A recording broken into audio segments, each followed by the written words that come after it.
All right, we are back with the second part to this little webinar thing for you guys. Um, so picking up where I left off, after explaining the window and how everything works, we're going to get into editing really quick for the third time before I get into finally using the timeline. I just wanted to explain these two windows right here and what they mean and how they're different. So this rightmost window right here is my program, my final program, which is this right here, which is also this right here. So this basically shows me, let me lower the volume really quick. This shows me what's showing up for the project, what basically the finished product will look like. And this is a running final project. So anything that I change will change up there on screen so that I can see what it would look like. This window right here serves as, and it's called a source window. This window right here serves as like a preview of any of the elements that I wish to put in this place or this place. So if I double click one of the assets to see, well, maybe I don't know if this one is the one that I want to like use. I can see what it looks like on a bigger frame instead of using these little thumbnails. Um, Now, obviously, they're still a little small just because they're trying to fit a landscape uh, sized image into a portrait sized window. If I wanted to, I could just stretch this out a little bit, but I know where I downloaded these from and I know they're high quality, so I don't really feel the need to do all that. So about here is fine. Anyway, so getting back to working on the timeline. So the first thing you want to do is go ahead and add those channels, like I mentioned before. After you've done that, the you want to get all the stuff in there that you know is going to be in there throughout the whole video. And the only thing that's really going to be a constant that you don't really need to change throughout editing the video is this blue lower third. That is our logo right here. It is crucial to our production because it lets people know wherever they're watching or whenever they're watching that this is a PRN production. So I'm going to go ahead and delete it because it's a really easy thing to replace. And then I'll show you guys how to put it in. And pay attention to the way that I do because this will be the foundation of how you manipulate a lot of different things throughout the course of the entire video. So I'm going to go ahead and delete. And then I'm going to go over to assets where I keep all of those little visual cues and things like that. And I'm going to go over to blue lower third. And I'm going to place it into the timeline. Now pay attention to the program over here, the final. Notice how nothing changed, and notice how it didn't show up here in the corner where it was before. That's because this item right here is a landscape video file. And the file that we're creating, or the project that we're creating, is a portrait file. So what you want to do is, basically what that means is that it's actually here, but it's actually over here somewhere, because this is transparent except for this, so it's over here. So what you want to do is select the file, or select the item, and go over to effect controls, which is really important to have on your timeline. Go over to effect controls. That's pretty much how you're going to visually manipulate anything on screen, is with effect controls. It's super, super important. Um, so what you want to do is direct your eyes over here towards FX motion, and it might present itself to you like this or this, depending on the first time you open it. I'm not sure. I've been using it for a while, and a lot of my defaults save, so this is what it looks like here. Um, and what I'm going to do is change the position. So this position affects the x-axis. So think of it like math. Think of it like as a comma right here. X always comes before y. This is going to manipulate the horizontal motion, and this is going to manipulate the vertical motion. And it works just like a grid. So the higher the number on the y-axis, the higher the item is vertically. And the higher the number on the x-axis, the more right the item is. So what we're going to do is actually reduce this number to move it to the left until we can see it on screen finally. And I'm going to use these little guiding lines right here to let me know where to put it. Basically, the purpose of those is to let me know how close I am to the edge of the screen, even though I can see it right here. The reason they do this is because some devices have curved screens or have different aspect ratios, and it's important to stay within that safe zone to ensure that every person, no matter what device they're viewing your project on, will be able to view all of the items that you want to be seen, not just the little dead space around here. So this is now lined up with the side of my safe zone, and I need it to be up in the caddy cornered up here, which is where I like to put it. Might necessarily be changed depending on taste preferences, depending on what the executive producer might want things to look differently. But that's, for the purposes of this video, we're just going to put it right there because it's a little bit easier to do. So we're going to move this over to the left.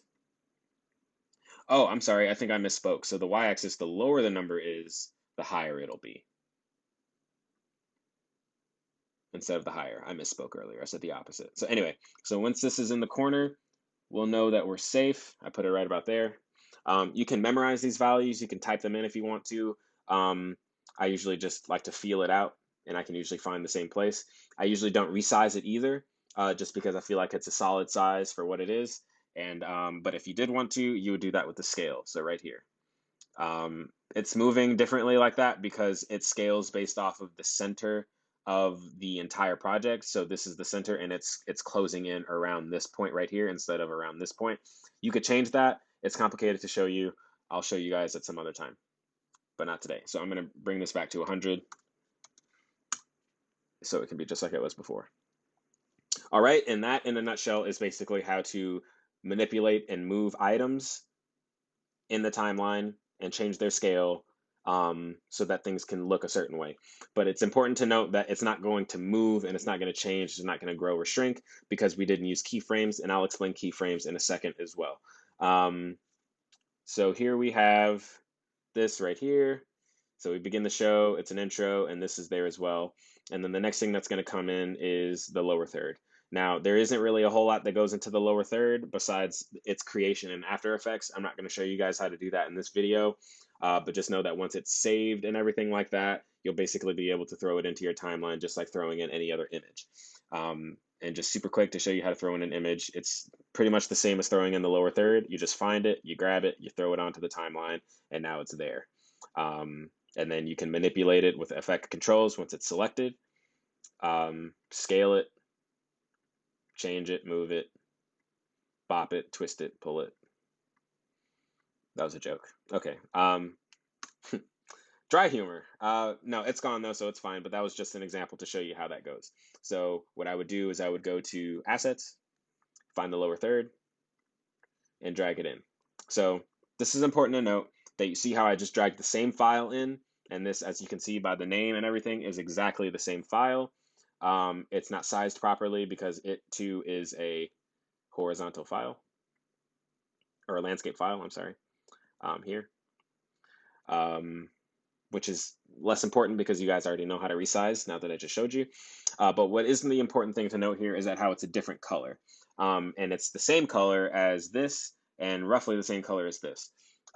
So that can be confusing if you're trying to go back and find something and like do a mass edit for all of her lower thirds. Because you might miss one, and unless you just do a whole sweep through of watching the whole project, you wouldn't really know unless you just had the sharp eye like that. But we don't want to leave it up to chance. We want to make sure that everything is handled on the forefront. So what we're going to do here is we're going to right click or two finger click or whatever, control click I think, or command click depending on what device you're using. So this drop down menu shows up, and what we're going to do is we're going to go over to label, and then we'll go down here to, I believe that's like a yellow, and then hit yellow. Yep, and then that will change the color. And then also, if for whatever reason you need to change multiple things, oh, we're not going to do that one, and we change like multiple things to a certain color or something like that, what you can do is, and I'm just throwing these random things into the timeline so I can show you. What you need to do is you can actually click over here and then drag and select, just like you might on a desktop or something like that, to select multiple files. And then you right click or double click or command click or control click on whatever device you're using, just on one of them, any of them. So long as they're all selected, it doesn't really matter. And then you do the same thing. You go over to label, and then let's do, I don't know, cerulean now. And then it changes the color. That wasn't a big change. How about tan? It changes the color of all of them. And then make sure that you deselect them so that whatever you do next doesn't affect all of them. But now I'm just going to delete those because those are completely superfluous and we do not need those. So that's basically how you change the color. And it's important, again, because it makes everything easy to identify. Like I know this orange color, not only because of the title, but also because of the color, that this is the intro, and then the outro is also going to look exactly the same. And then this is another lower third. Immediately off the bat, I know that because it's yellow. Here's another one, here's another one, and here's another one. So that's your game.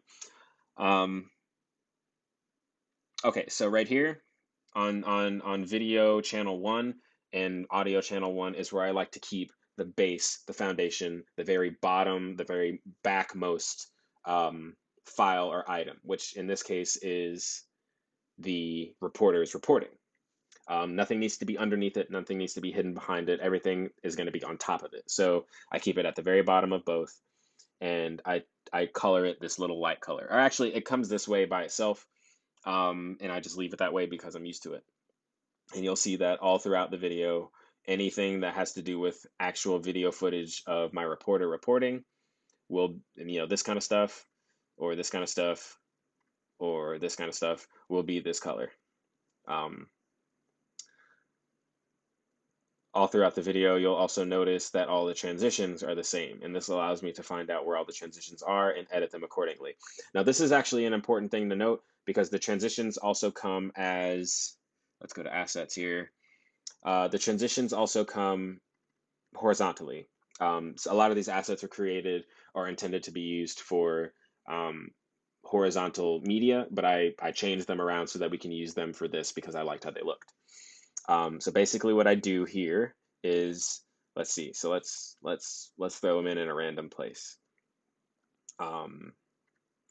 So I take this item and I'll put it right here, let's say.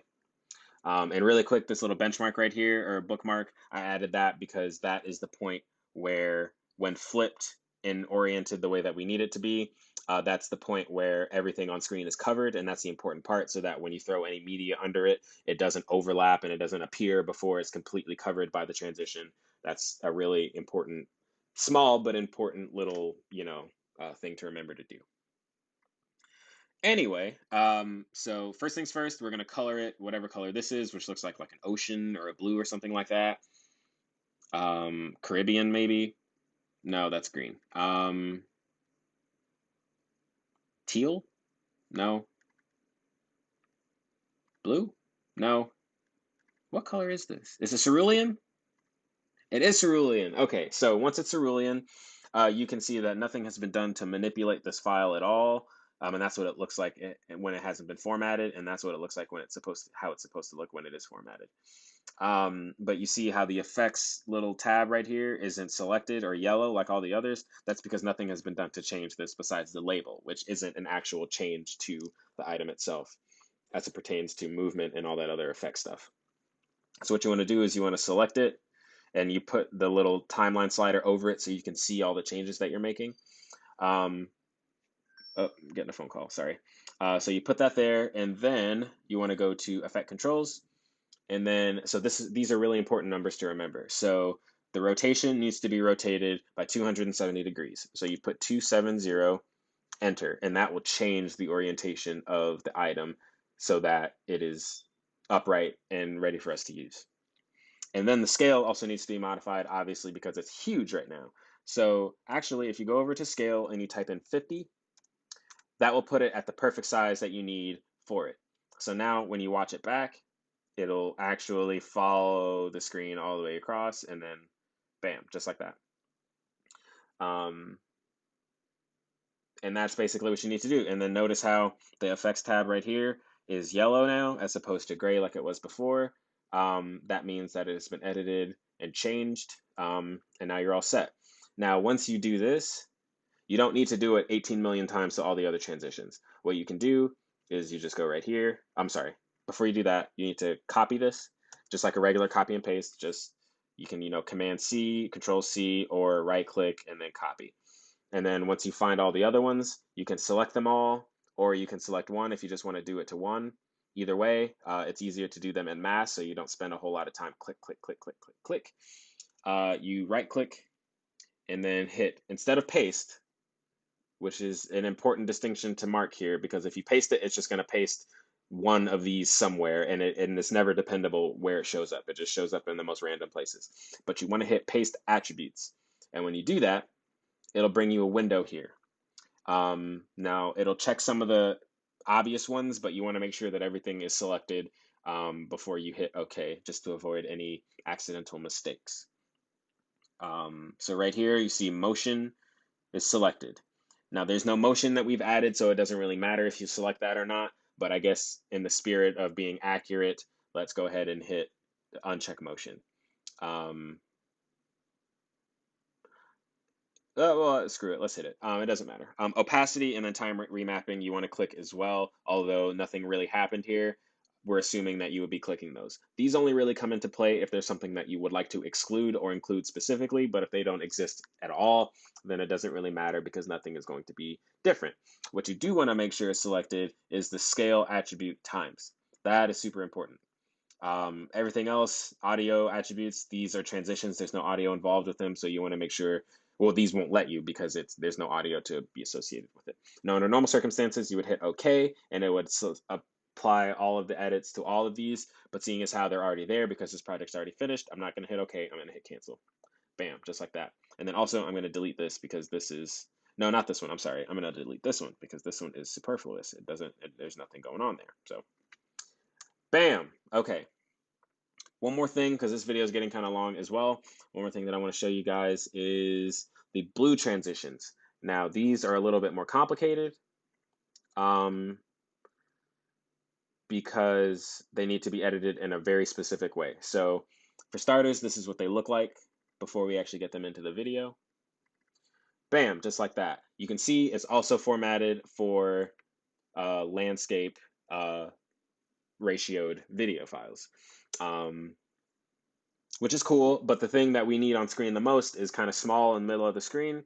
And as you know, when you blow things up like that, they sometimes lose their resolution, especially when it's not just a flat color like that. So you want to only make it as big as it really, really needs to be in order to get it on screen. No bigger, no smaller.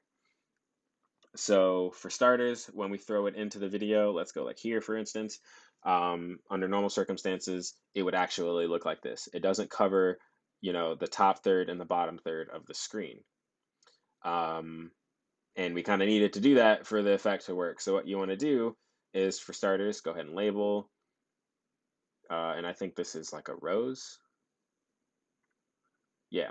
And then you want to go like before, so make sure it's selected and go to Effect Controls. And then this time we're manipulating scale and scale only. And you want to go ahead and increase the size to about 180. So I know the number is 180. It's actually like 177, but 180 is an easier number to remember. And that will cover the bottom and the top just enough, and then it'll also keep this centered so that when it comes up, it'll stay right there, and then it still does the little sweeping motion that it's supposed to do. So we're going to go ahead and delete that. And then again, notice FX is yellow now, letting you know that you've actually done something to modify it. So bam, boom, bam. So this video, again, is getting kind of long. It's almost 20 minutes long. So what I'm going to do is I'm going to end this one, and then I have one more video so I can show you guys how to do something super quick. And after that, that will conclude this video. So I will be right back.